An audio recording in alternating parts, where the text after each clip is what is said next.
The male is the creative spark. The sperm has so much power in it until when it gets inside the woman, it swims through whatever it needs to swim through to get to her egg.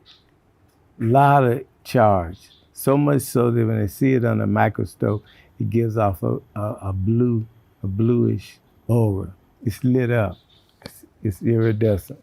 When that comes into you, it comes into you looking for what the mother put in you that will come together and make a complete seed. Half of the seeds over here, half seeds over here. They come together. The male fuses with the female, and now all of a sudden the thing is beginning to multiply after its own kind. And they just keep doing that until it creates the whole baby.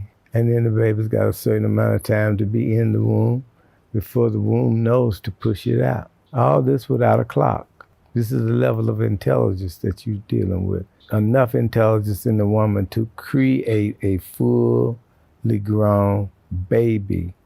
Never leave the room, never have anything given but a little food and water. And she is carrying something inside that's intelligent enough to go in and get the eyes and all these things and put it together in one complete whole. That's a lot of power.